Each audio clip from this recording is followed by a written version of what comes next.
Famous singer Adnan Sami पर एक event को लेकर धोखाधड़ी का गंभीर आरोप लगा है। शहर की इवेंट ऑर्गेनाइजर लावण्या सक्सेना ने जिला न्यायालय में परिवाद दायर किया।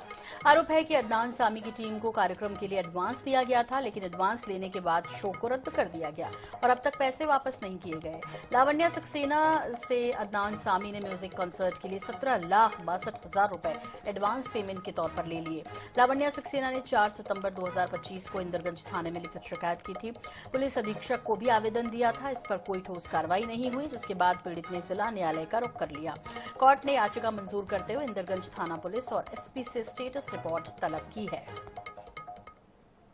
ग्वालियर में एक इवेंट कंपनी है, उसके द्वारा अदनान सामी को एक कार्यक्रम के लिए उनको हायर किया था और उस कार्यक्रम के आयोजन के लिए उनके द्वारा सहमति दी गई थी और 33 लाख रुपए में कार्यक्रम करने की अनुमति उन्होंने दी थी।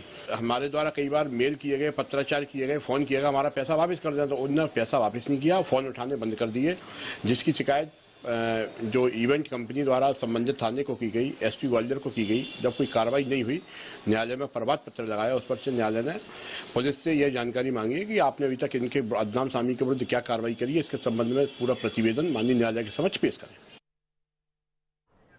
और हमारे ग्वालियर से वरिष्ठ संवाददाता जावेद खान जी हमारे साथ जुड़ गए हैं। जावेद जी, इतने बड़े सिंगर और इतनी बड़ी धोखाधड़ी, क्या कुछ इसमें अपडेट इस वक्त आपके पास? हालांकि अब ये मामला न्यायालय में है चूंकि, और जो एडवांस पेमेंट है उसे रिटर्न करने की भी बात की जा रही है, कोई जानकारी आपके पास?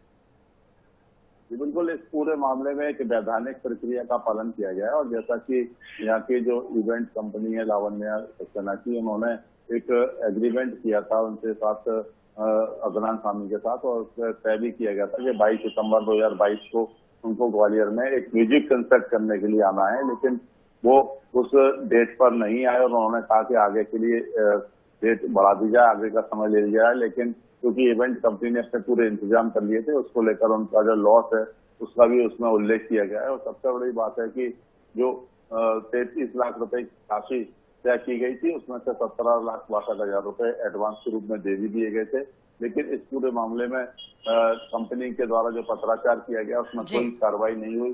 थाने तक पहुंचे, एसपी ऑफिस पहुंचे और आईजी ऑफिस पहुंचे, जब कोई कार्रवाई नहीं हुई तो आखिरकार जिला न्यायालय में एक परिवाद दायर किया गया है, जिसके आधार पर अब आगे की वैधानिक कार्रवाई की जाएगी। बहुत बहुत शुक्रिया इस तमाम जानकारी के लिए जावेद जी आपका।